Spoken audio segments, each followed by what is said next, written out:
Tricolores de toda a terra, está no ar o seu Resenha Express, a sua resenha de todos os dias. Eu sou o Quintela e você está no canal Resenha Tricolor 1902, o canal que não quer ser a sua voz, mas quer dar voz a você, torcedor tricolor. Fica aí, só está começando o seu Resenha Express.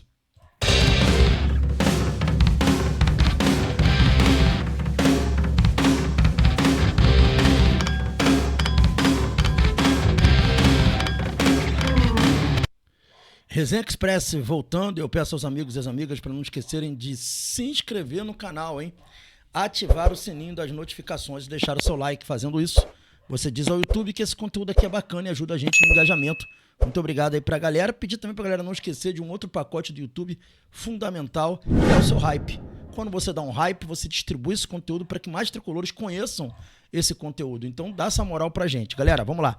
Vamos falar do Fluminense. O Rodrigo Castilho já está no Rio de Janeiro, assim como o Midjan. Chegaram hoje pela manhã, né? E já estão contratados, vão fazer exames médicos. A gente vai falar um pouco sobre isso já. Mas a gente queria começar esse Resenha Express de hoje de uma forma mais, assim, leve, inclusive, trazendo uma curiosidade sobre o goleiro Fábio. Curiosidade essa trazida pelo André Rizek. Vamos ver o que o André Rizek falou aí do Fábio. A gente vai colocar aqui uma tarjazinha de direito autoral para não ter nenhum problema. E vamos ouvir aí o André Rizek sobre o goleiro Fábio. Vocês sabiam que o Fábio já jogou pela seleção brasileira? Vamos lá. Fábio foi o grande personagem da classificação do Fluminense para a final do estadual. E toda vez que a gente fala desse monstruoso goleiro, vem a lembrança que ele nunca fez um jogo pela seleção principal do Brasil.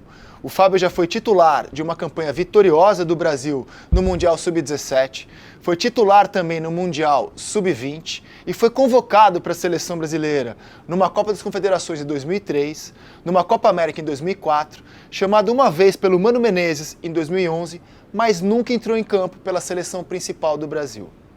E em vez de alimentar o debate aqui, se foi justo, injusto, eu queria ir por um outro caminho. O caminho do "e daí que ele nunca jogou pelo Brasil?"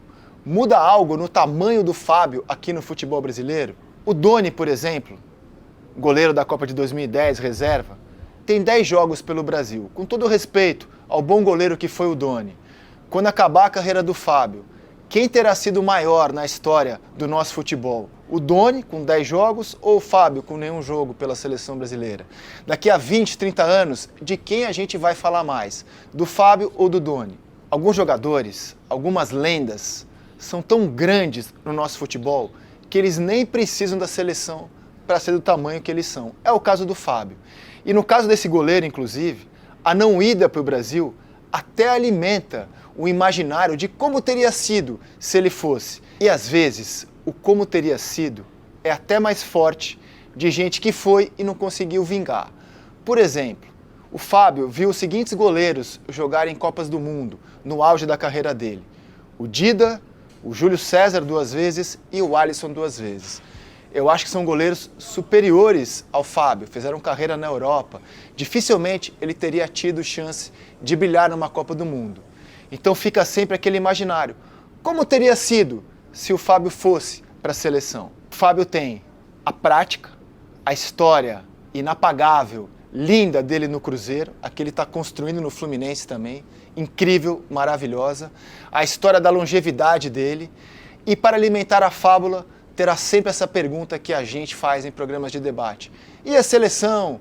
Como teria sido? Talvez para o Fábio, essa dúvida só o faça ainda maior no futebol.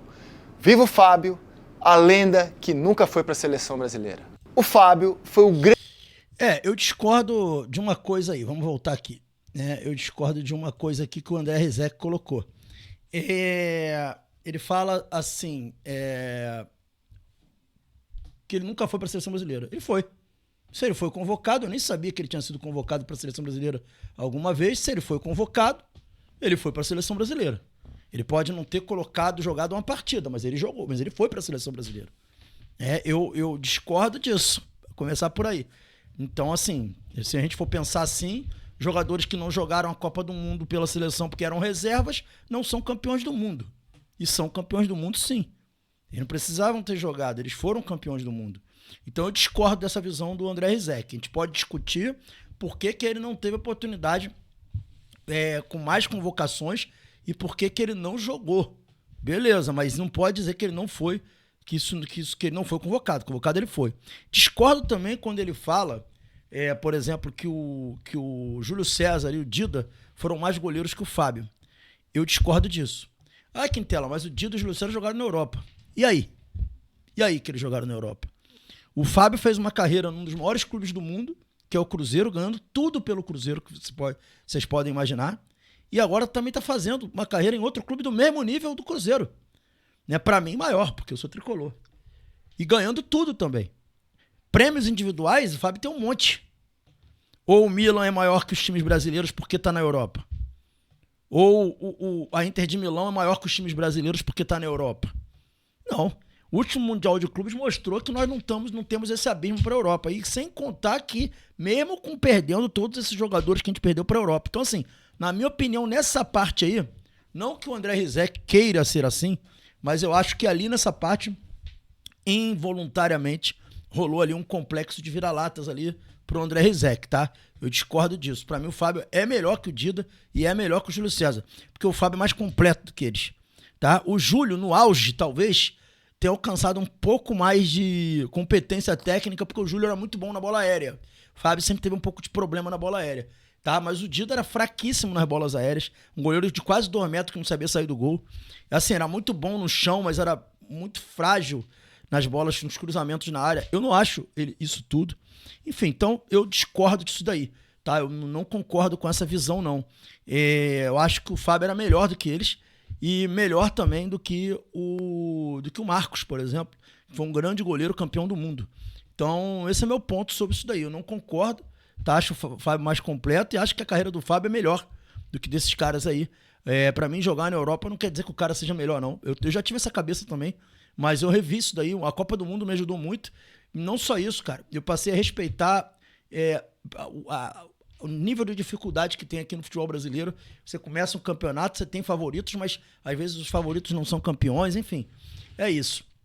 Galera, mudando um pouco de assunto aí, Nino não vem mais pro Fluminense, pelo menos é o que diz o jornalista Paulo Brito, informação que foi veiculada em grande parte da imprensa, mas essa informação do Paulo Brito, ela não é especificamente só do Paulo Brito, tá? Na imprensa paulista se falou sobre isso também durante todo o dia de ontem, tá bom?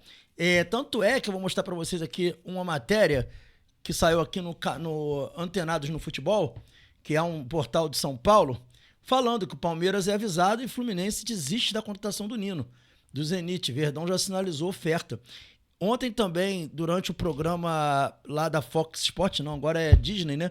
Grupo Disney, o comentarista, se não me engano, foi esqueci o nome do rapaz, um que tem um cavanhaque, esqueci o nome dele, falou também isso.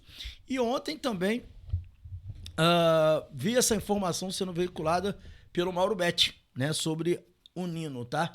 Então, assim, de fato, e até se você for parar para analisar, né, o gasto que o Fluminense teve com o Castillo e com o Mijan, né, que o Fluminense gastou só com o Castillo 10 milhões de dólares, 51 milhões de reais, que era um dinheiro destinado para contratar o Nino, e também mais esses 5 milhões e meio aí do Mijan, cara, com certeza o Fluminense não vai ter condição de contratar o Nino no meio do ano. E assim, sendo bem sincero com vocês, cara, bem sincero mesmo, com toda honestidade, a pergunta que eu deixo para você, tricolor, é a seguinte, tá? Vocês acham realmente que nesse momento, no meio do ano, vale o investimento no Nino? A gente precisa tanto do Nino assim, né? Quintela, mas o Freitas é uma merda. Tudo bem, o Freitas é uma merda, mas o James já demonstrou que é um bom zagueiro. A gente tem esse rapaz chegando do Nacional que, se ele for realmente o que estão dizendo, vem para ser titular. A gente tem os garotos para dar oportunidade. Acho um absurdo o Loyola ter saído ali da disputa entre os principais. A gente vai ter o Ignacio no banco como reserva, para reserva, ok, né? O Freitas, eu acho que tem que aos poucos arrumar uma forma de vender. Tem um Davi lá, enfim, sinceramente, será que o Nino hoje é tão essencial assim? Fica essa pergunta a vocês. Eu, sinceramente, estou revendo isso. Eu acho que se esse rapaz do Nacional for bom jogador, a gente resolve esse problema. E eu acho que a gente não pode contratar o Nino só por causa de idolatria. A gente tem que contratar o jogador porque ele pode ser muito vital para o time. E eu acho que hoje o Nino não é vital ao Fluminense parando para pensar aí a conjuntura do nosso sistema defensivo que está agora se reformulando aí. Enfim, então esse é um ponto. Galera, informação para vocês, o Midjan e o Rodrigo Castilho chegaram ao Rio de Janeiro e vão passar por exames hoje e já são novos contratados do Fluminense. E eu vou colocar na tela para vocês aqui um pedacinho só do vídeo do canal do Lessa. Pedir pra galera se inscrever no canal do Lessa, tá? Quem não conhece o canal do Lessa, por incrível que pareça, que é o maior canal que tem, um dos maiores canais, maior inclusive que o nosso aqui, bem maior. Mas se você por acaso não conhece o canal do Lessa, se inscreva lá. O Lessa tem notícias fresquinhas de Fluminense. Praticamente todos os dias a gente vai mostrar aqui pra vocês a chegada do Midjan. Óbvio, a gente não vai botar o vídeo todo por respeito ao direito autoral, né? O jornalista foi lá, né, do Jornada KTO, fazer a cobertura de manhã cedo.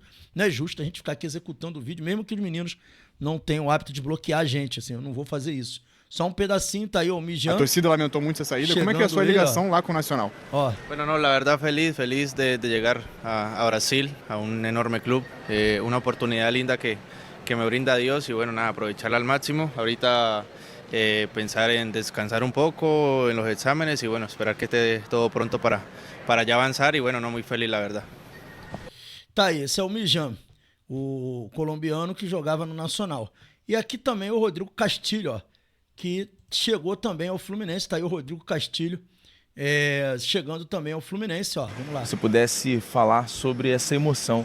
Você foi um destaque na final da Recopa e agora vestindo a camisa do Flusão.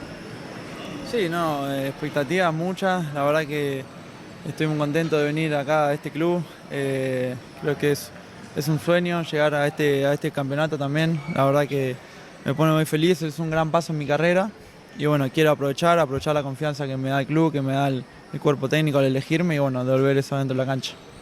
Tá aí, quem quiser ver o vídeo todo, né, a entrevista toda com os dois jogadores, está disponível aí no Jornada KTO 1902, e também no canal do Lessa, tá bom, galera? Vai lá, assista o vídeo todo, tá? Então, é isso aí. Tá aí dado crédito ao canal do Lessa, não executamos o vídeo inteiro. Mas eu queria fazer uma pergunta para vocês que estão assistindo esse vídeo aqui. O Fluminense contratou esse jogador, o jogador do Lanús, o atacante Rodrigo Castilho, por 51 milhões de reais.